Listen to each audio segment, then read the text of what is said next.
Do you guys know where the name Puffy came from?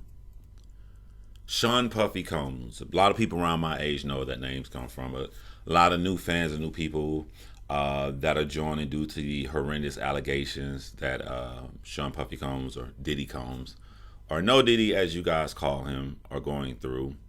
But the original first name, Puffy, came from when Sean Combs was younger. He would get so angry and upset. He would huff and puff. And I learned some things from knowing this and hearing his friends say this story of how he got his name. See, probably my worst year that I was in elementary school, the worst behavior I did, it came in fourth grade because my mom moved me to a new school, and when she moved me to a new school, she talked to my teacher and she said, "I'm gonna warn you, he's a little bad sometimes."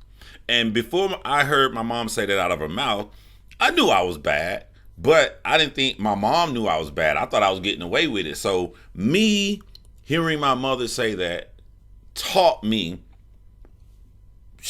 I could do whatever. She already know. So I was the worst ever that year.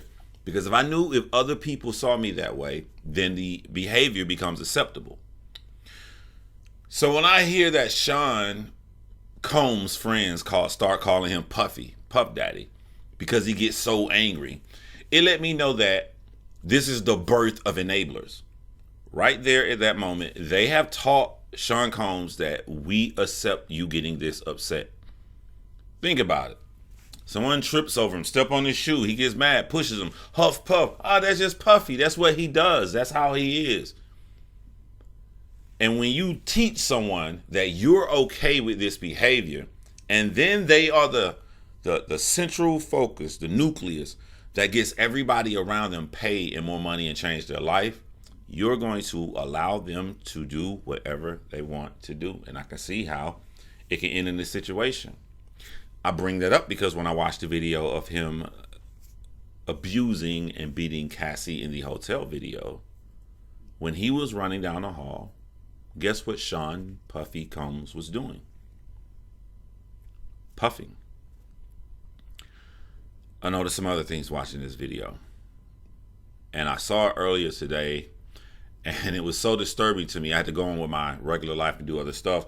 But when I come late at night to record the video for you all, I have to watch this sick shit again. And this time when I watch it, I notice Cassie doesn't have on any shoes and she's carrying a bag. Why would someone be completely covered, their face covered, they have everything ready, but they don't have their shoes on? And then they stop to try to put on their shoes by the elevator. Now, I don't know the answer, but if I was to use a little bit of common sense, I would say that it appears that she's trying to sneak out. I saw this like in What's Love Got to Do with It? Or movies, scripts. This isn't something I've experienced or seen a woman go through in real life. In real life, a woman is so frightened and afraid she's not putting her shoes on. Ironically enough, now that I think about it, I think this was in the film Enough with Jennifer Lopez, who also dated Sean Puffy Combs. Diddy. I noticed other things in this video as well. And I don't view this video as one attack. I view this video as two attacks, because in the middle of this attack, when I saw a grown-ass man use everything in his power to cock his leg back and kick a defenseless woman who is laying still on the floor and covering her face. Laying still on the floor, not shivering, not moving, almost like she's lifeless, tells me she's been through this multiple times. He's done this before, and she is just waiting for it to be over with like it has in the past. But I view this as two attacks because in the middle, after he kicked her the first time, he stops.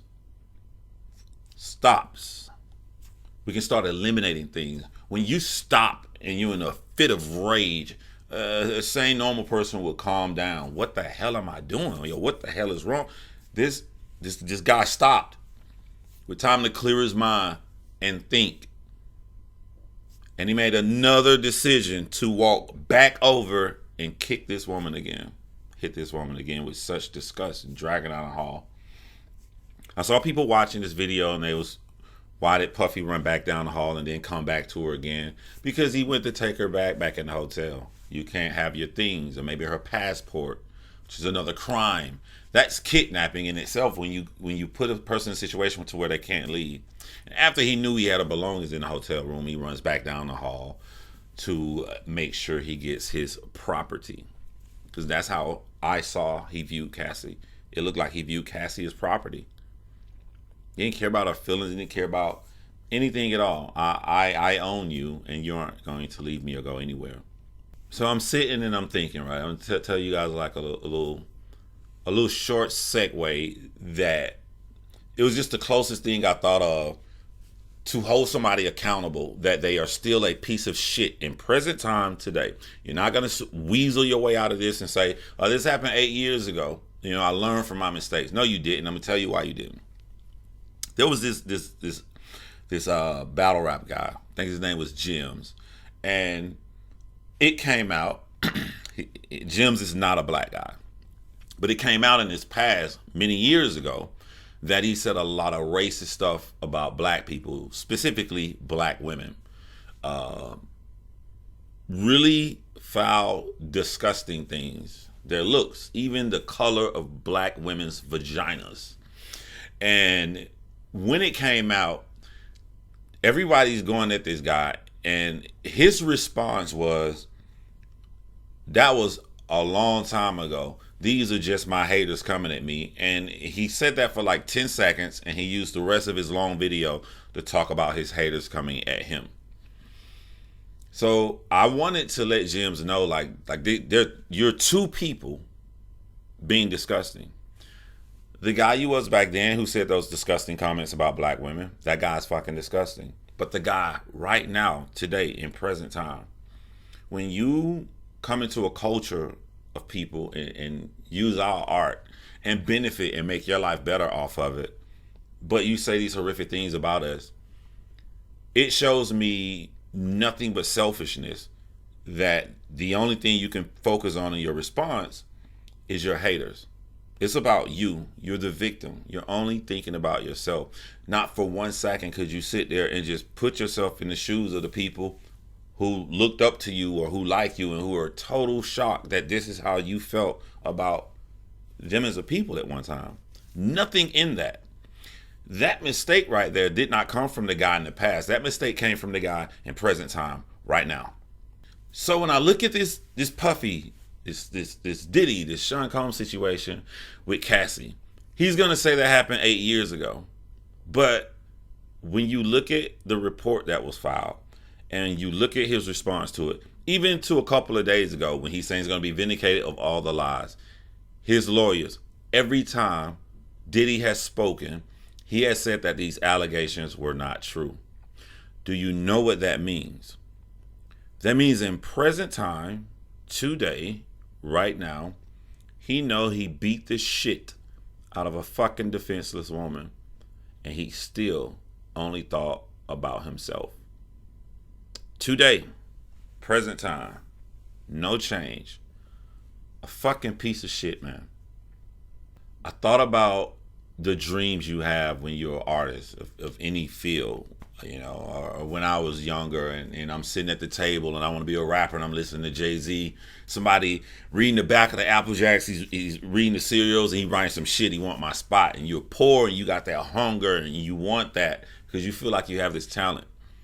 And I took that and I thought about Cassie. I thought about being a really young little girl, and I thought about singers. Most singers, when they were very young, they was that little kid that the parents and everybody come over and say, hey, check this out. Look, my little girl Cassie, she can sing, and she sings in front of everybody. Or you have little kids, so they sing in church. That's their thing that makes them unique. That's their passion. And they sit there as a little kid and they turn to teenagers, and all they can think about is making it one day. Seeing these people on TV, watching Biggie and his manager dance around on stage. The dreams you have when you want to make it in life. And then I look and I go, this little girl one day met a bunch of singers, and it kind of can mess you up. In a small town, you're the big singer, but now you're around a bunch of singers and everybody can sing really good. And through all of these people, you're the one that was chosen. You beat the odds. Oh my God, this is real life. I just signed a contract, an R&B contract. This is real. I know that passion. I know it. And you do this. And you not only sign, but you sign to one of the biggest execs and music producers ever. You signed to Sean Puffy Diddy Combs. You're on cloud nine. That little girl dream turned into a mental and physical prison of just abuse. Just abuse. You only live once, and you only get one life. And her one life she had to live, but that little girl had those dreams and admirations. At the height of when you're supposed to arise and be famous, Cassie would have been right there with Rihanna, would have been right there with Beyonce. And can you imagine yourself being Cassie and sitting inside of a fucking hotel room, putting ice on a black eye and watching these two women live out their fucking dreams? When I look at it through those lenses, $30 million settlement is a fucking slap in the face. This guy deserves to be thrown under the fucking prison. He destroyed someone's life at the prime age. Your 20s, your 30s, it's your prime age, man. He destroyed somebody's life. And now I go back and I look at different pictures. I look at pictures of her at different award shows with Puffy, and I'm just studying her face. Just studying her face and seeing, like, get out as she's trying, where is she trying to scream for help, or I wish somebody would have helped her. But I'm glad that there are good people out here in the world. I'm glad that through her dark nightmare, she was able to find peace in her life. A loving husband who's taking up for her. Her people are trying to throw jabs at because he said someone deserved death. Motherfucker does deserve death. I want y'all to think about this right here. Two people had two different stories, and you as someone watching are stuck in the middle of these two stories, and you don't know who to agree with. So you read these things on this police document that one of the people are alleging. Cassie is alleging these things. When you read those words, and you're in the middle, you don't know who's telling the truth, you're reading these specific words. Those words are like a fucking narration of what we saw on the video. Every line that Cassie was saying that took place at the hotel. He sat down. I'm in the hallway of the hotel. He threw a vase at me. That literally happened on the fucking video. Everything she said, word for word, happened in that video. So it wouldn't be crazy to think all the fucking other things that Cassie said wasn't true as well.